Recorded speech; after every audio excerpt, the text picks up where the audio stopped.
Good morning, students. Welcome to online classes provided by MDN Public School Kalayat. Today, now discussing in class plus 2 history lesson number 6 भक्ति सूफी परंपराएं का lecture 5 में आज हम discuss करेंगे नवीन भक्ति पंथ उत्तरी भारत में संवाद और असहमति। अनेक संत कवियों ने नवीन सामाजिक परिस्थितियों, विचारों और संस्थाओं के साथ स्पष्ट और सांकेतिक दोनों किस्म के संवाद कायम किए हैं। कहने का तात्पर्य क्या है? जो संत कवियों ने नवीन सामाजिक परिस्थितियों, विचारों और संस्थाओं के साथ स्पष्ट और सांकेतिक दोनों प्रकार के संवाद कायम किए हैं। इस काल के तीन प्रमुख और प्रभावकारी व्यक्तियों पर दृष्टिपात कर हम देखेंगे कि इन संवादों को किस भांति अभिव्यक्त मिली है। इसमें हम दैवीय वस्त्र की बुनाई अर्थात कबीर जी। कबीर लगभग 14वीं-15वीं शताब्दी इस पृष्ठभूमि में उभरने वाले संत कवियों में अप्रितम थे। इतिहासकारों ने उनके जीवन और काल का अध्ययन उनके काव्य और बाद में लिखी गई जीवनियों के आधार पर किया है। यह प्रक्रिया कई वजहों से चुनौतीपूर्ण रही। कबीर की वाणी तीन विशिष्ट किंतु परस्पर व्याप्त परिपाटियों में संकलित है। कबीर बीजक कबीर पंथियों द्वारा वाराणसी तथा उत्तर प्रदेश के अन्य स्थानों पर भी संरक्षित है। कबीर ग्रंथावली का संबंध राजस्थान के दादू पंथियों से है। बेटा जैसे ये अंडरलाइन की हुई है आप भी अपनी नोटबुक में अंडरलाइन करें। इसके अतिरिक्त कबीर के कई पद अधिग्रंथ साहिब में संकलित है। लगभग सभी पांडुलिपि संकलन कबीर की मृत्यु के बहुत बाद में किए गए। 19वीं शताब्दी में उनके पद संग्रह को बंगाल, गुजरात और महाराष्ट्र जैसे क्षेत्रों में भी मुद्रांकित किया गया। कबीर की रचनाएं अनेक भाषाओं और बोलियों में मिलती है। इनमें से कुछ निर्गुण कवियों की खास बोली संत भाषा में है। कुछ रचनाएं जिन्हें उल्ट बांसी या उल्टी कहीं उक्तियां के नाम से भी जाना जाता है। इस प्रकार से लिखी गई उनकी रोजमर्रा दैनिक जीवन में के अर्थ को उल्ट दिया है। इन उल्ट बांसी रचनाओं का तात्पर्य परम सत्य के स्वरूप को समझने का भी मुश्किल दर्शाता है। केवल जय फूला फूलबिन और समंदरी लागी आगी जैसी अभिव्यंजनाएं कबीर की रहस्यवादी अनुभूतियों को दर्शाती है। कबीर बानी की एक और विशेषता यह है कि उन्होंने परम सत्य को वर्णित करने के लिए अनेक परिपाटियों का सहारा लिया। इस्लामी दर्शन की तरह वे इस सत्य को अल्लाह, खुदा, हजरत और पीर कहते हैं। वेदांत दर्शन से प्रभावित वे सत्य को अलग का अर्थ है अदृश्य, निराकार, ब्रह्म और आत्मन कहकर भी संबोधित करते हैं। कबीर कुछ और शब्द पदों का इस्तेमाल करते हैं जैसे शब्द और शून्य। यह अभिव्यंजनाएं योगी परंपरा से ली गई हैं। विविध और कबीर तो विरोधात्मक विचार इन पदों में व्यंजित होते हैं। कुछ कविताएं इस्लामी दर्शन के केशवरवाद और मूर्ति भंजन का समर्थन करते हुए हिंदू धर्म के बहुदेववाद और मूर्ति पूजा का खंडन करती है।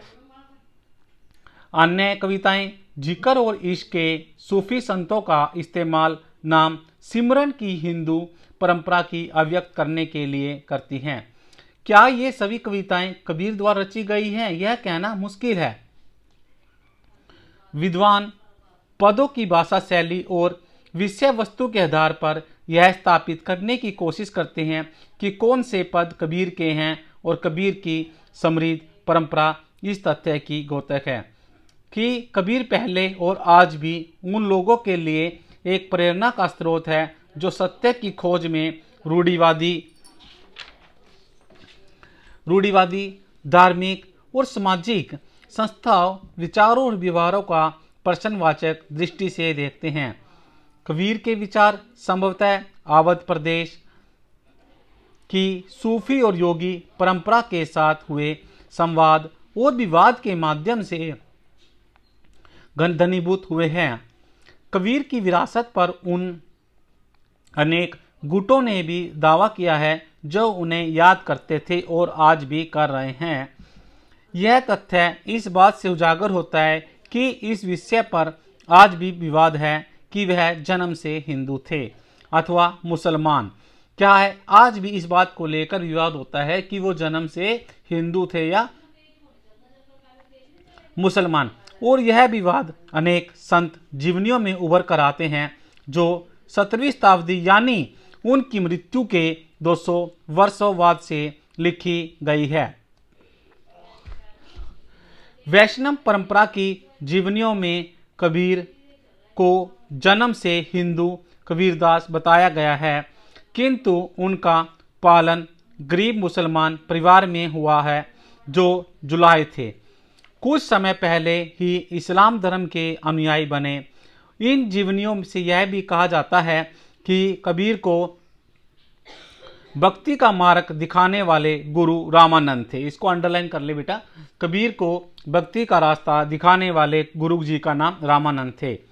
किंतु कबीर के पद गुरु, सतगुरु संबोधन का इस्तेमाल किसी विशेष व्यक्ति के संदर्भ में नहीं करते।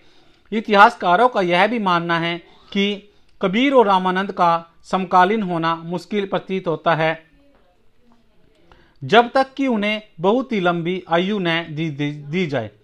वे परंपराएं जो दोनों को आपस में जोड़ती हैं और स्वीकार नहीं की जा सकती, किंतु उनसे यह अवश्य पता चलता है कि कबीर की विरासत बाद की पीढ़ी के लिए कितनी महत्वपूर्ण थी।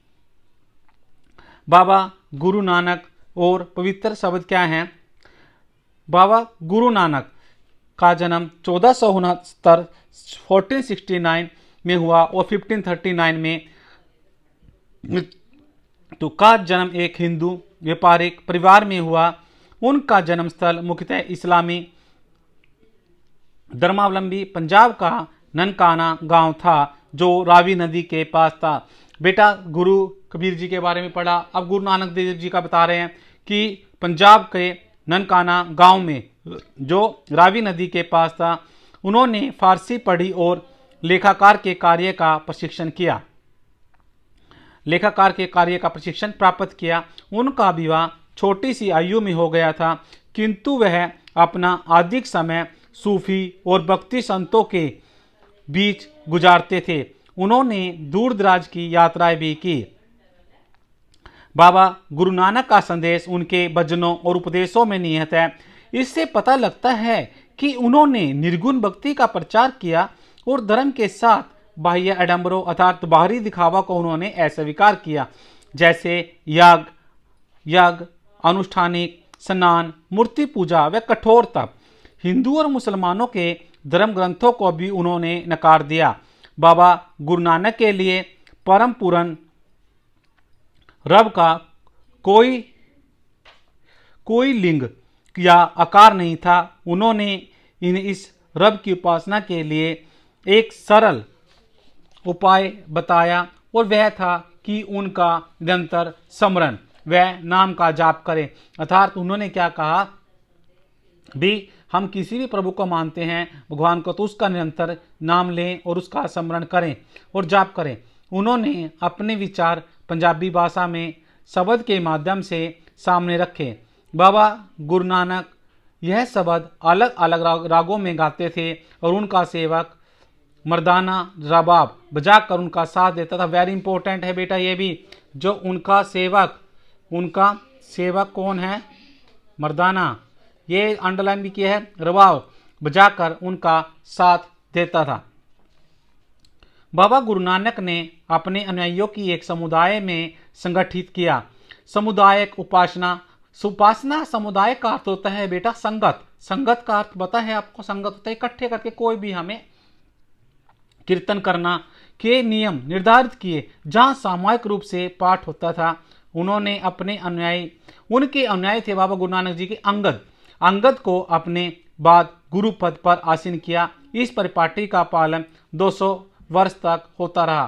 Thank you, have a good day. सभी विद्यार्थियों से फिर एक बार यही कि जो भी होमवर्क मिलता है बेटा, आप उसको लर्न भी करें, राइट भी करें, एक बार उसको रीड अवश्य करें। रीड करने से ही आपको अच्छे से नॉलेज मिल जाएगी। Thank you.